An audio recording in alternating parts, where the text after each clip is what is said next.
Good morning, friend. As we discussed in the last class about the autoclave and some of the components and its parts, in today class we'll be discussing about the pressure gauge. तो आज के class में हम लोग क्या pressure gauge से start करते हैं, ठीक है। जैसे कि लास्ट क्लास में हम लोग क्या ऑटोक्लेव क्या होता है, उसका पर्पस क्या था स्टेलाइजेशन के लिए, और उसके कुछ कंपोनेंट्स थे जो लगे हुए थे ऑटोक्लेव में, उसका क्या मटेरियल, किससे क्या कंपोनेंट्स बने रहते हैं। इसी तरह अभी जो प्रेशर गॉज के बारे में, प्रेशर गॉज कहाँ प्रेजेंट होते हैं, उसके लिड पे कहीं ना कहीं उसके जो ढक्कन वाले पार्ट्स होते हैं जो ऊपर निकलते हैं, तो उस प्रेशर गॉज उसी पे, प्रेशर गॉज का एक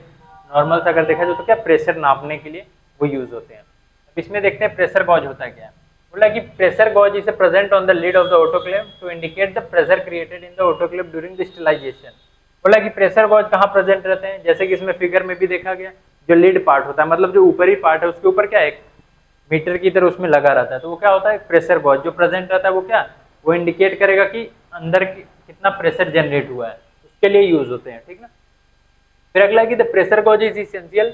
eight it assure the safety of the autoclave and the working condition of the operation. बोला जो प्रेशर गॉज है ये इसेंशियल होते हैं क्या करने कि हम लोग को सेफ्टी के लिए, कहीं ना कहीं अगर हम लोग को प्रेशर अगर नहीं पता चला कि कितने प्रेशर उसमें जनरेट हो गए, कहीं ना कहीं बहुत ज्यादा प्रेशर जनरेट हो तो कहीं ना कहीं क्या फटने की चांस ज्यादा हो जाएंगी। तो कहीं ना कहीं अगर हम लोग प्रेशर गॉज में अगर हम लोग देख लेते हैं कि हाँ pressure up to the limit mark से क्रॉस नहीं कर रहा, रेड जोन में नहीं है, तो कहीं ना कहीं क्या हम लोग को सेफ्टी के लिए ही तो है। इस चलते क्या प्रेशर गॉज इस चलते महत्वपूर्ण है, इंपॉर्टेंट है इसका कि ये जो भी प्रेशर जो अंदर जनरेट होगा उसको हम लोग देख सकते हैं इधर जो वो प्रेशर जनरेट जो हुआ है ये क्या मतलब सेफ है कि नहीं, कहीं ना अगर अपना लिमिट तो क्रॉस नहीं किया, कोई एकदम मोर देन जो उसको जो लिमिट है उसको लिमिट तो क्रॉस करके कहीं एक्सेस तो नहीं होगा जो वर्स्ट कंडीशन आ सकता है। ये सब के लिए वो प्रेशर गॉज है जिसमें हम लोग अपना प्रेशर देख सकते हैं कितना है। फिर अगला है कि pressure releasing unit oblique vigil. बोला कि pressure releasing unit oblique vigil कहने का मतलब बोला कि a vigil is present on the lid of the autoclave that is the same as that of the pressure cooker, and the whistle control is the pressure inside the chamber by releasing a certain amount of vapor by the lifting itself। बोला कि pressure releasing unit या vigil क्या होता है, बोला कि a vigil is present on the lid of the autoclave in the same as that of the, जैसे कि हम लोग अगर प्रेशर कुकर में देखा जाए उसमें क्या होता है एक सीटी नाम का वो ऊपर लगा रहता है ना, जब भी ज्यादा स्टीम हो जाएगा तो क्या वो रिलीज कर देता है वो आवाज करके, तो वो विजिल उसी को कहा जा रहा है, ठीक ना, जो ऊपर वाला जो सीटी पार्ट होता है। तो बोला कि जो विजिल कैसा होता है ये उसके लीड पे मतलब कहीं ना कहीं उसके सरफेस के ऊपर ऐसे प्रेजेंट रहेगा ऊपर पार्ट पे, और जब भी इसमें excess amount of steam generate होगा तो वो प्रेशर रिलीज करने के लिए वो काम आता है। जैसे प्रेशर कुकर में हम लोग देखते हैं विजिल, वही सेम कंडीशन ऑटोक्लेव में भी ऐसा रहता है। बोला कि the vigil control the pressure inside the chamber bye releasing a certain amount of vapour bye lifting. बोला कि जो विजिल का काम क्या है, जब भी इसमें जो प्रेशर चैम्बर में एक्सेस प्रेशर जनरेट हो जाते हैं तो क्या अपने आप इटसेल्फ मतलब अपने आप ही वो क्या अपने रिलीज कर देते हैं, कहीं ना कहीं ऊपर आके हाई प्रेशर के द्वारा रिलीज होकर कुछ स्टीम रिलीज होंगे फिर वो नीचे बैठ जाएंगे, फिर जब उसमें ज़्यादा प्रेशर जनरेट होगा तो वो रिलीज होंगे फिर बैठ जाएंगे, जैसे प्रेशर कुकर में होता है वही सेम कंडीशन इसमें भी होता है विजिल का। फिर आगे है देखेंगे सेफ्टी वाल्व। अब सेफ्टी वाल्व क्या होता है, अब नाम से ही हम लोग जान सकते हैं क्या सेफ्टी कहीं ना कहीं अपने सेफ्टी के तौर पे लैब का सेफ्टी और जो उस पर काम कर रहे हैं उनके सेफ्टी के लिए। बोला safety valve is present on the lead of autoclave which is crucial in case of where the autoclave failed to perform the action or the pressure increase the uncontrollably।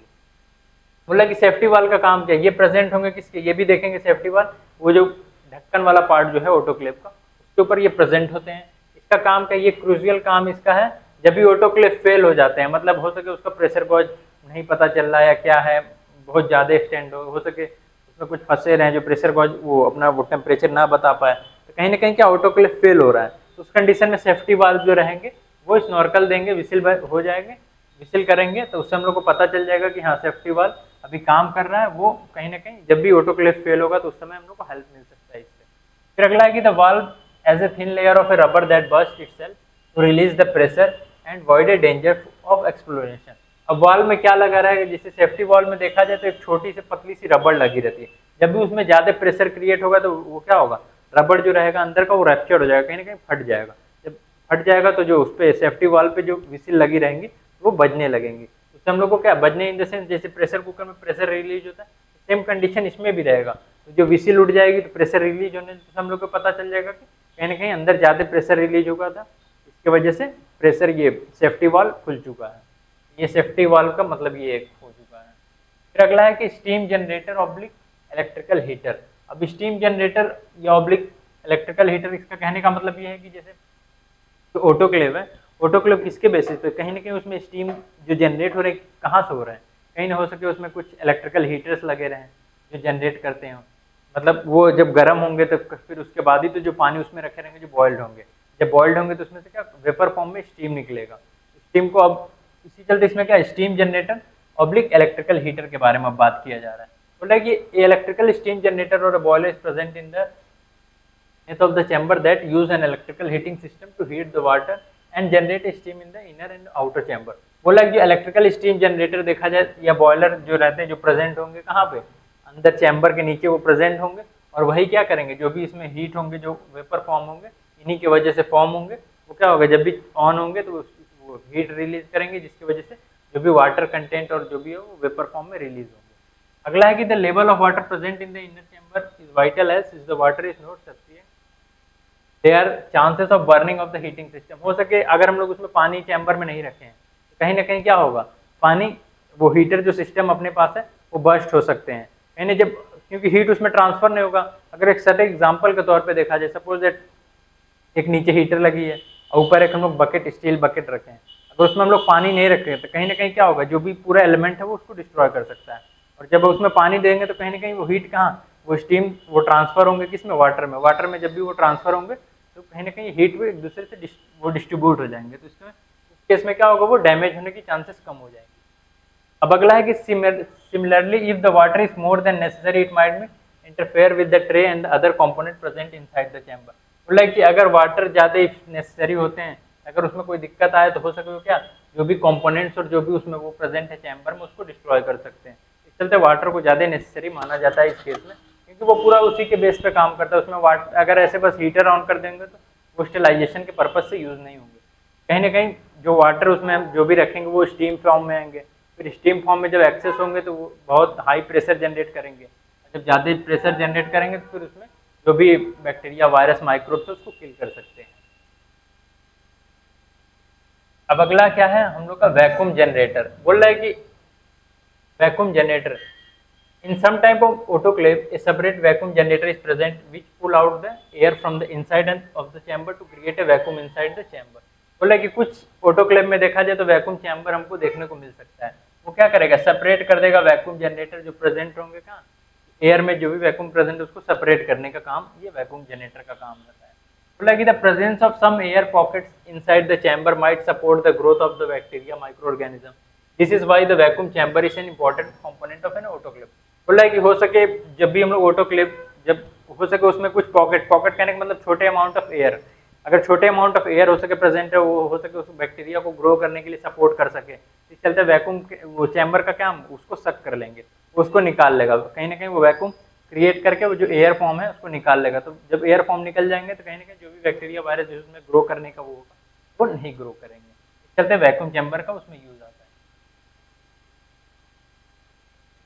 अब अगले पार्ट में हम लोग देखेंगे क्या वेस्ट वाटर कूलर। अब waste water cooler का मतलब क्या है, जो भी वेस्ट वाटर है, बोला कि many autoclave are provided with system to cool the effluent before it enter to the draining pipe. बोला कि बहुत सारे ऑटोक्लेव में ऐसे होते हैं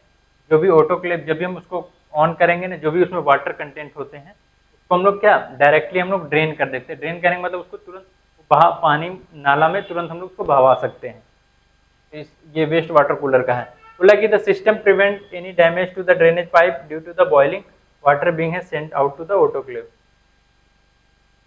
जैसे इसका ये वेस्ट वाटर कूलर कहने का मतलब जैसे जो भी वाटर उसमें कंटेंट रहेगा उसमें पानी जो बचे रहेंगे, कहीं कहीं होता है क्या हम लोग डायरेक्ट उसको रिलीज करके ड्रेनेज सिस्टम में हम लोग अगर तुरंत हम लोग गरम कहीं ना कहीं बहुत ज़्यादा टेम्परेचर पे गर्म रहते हैं उसको हम लोग अगर रिलीज कर देंगे तो कहीं ना कहीं जो ड्रेनेज का पाइप मतलब जो भी नाली और जो भी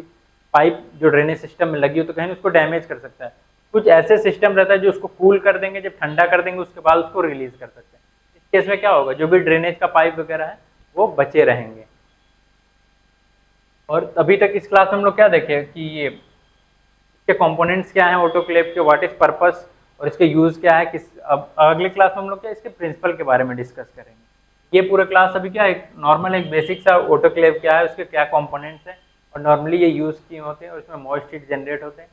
ये सब इसका हम लोग इस क्लास में हम लोग डिस्कस किए लास्ट 2 क्लास में। अब नेक्स्ट क्लास में हम लोग क्या ऑटोक्लेव के क्या प्रिंसिपल है, किस बेसिस पे काम करते हैं, इस क्लास में हम लोग डिस्कस करेंगे अब नेक्स्ट वाले वीडियो में। ठीक है, तो इस क्लास के लिए धन्यवाद।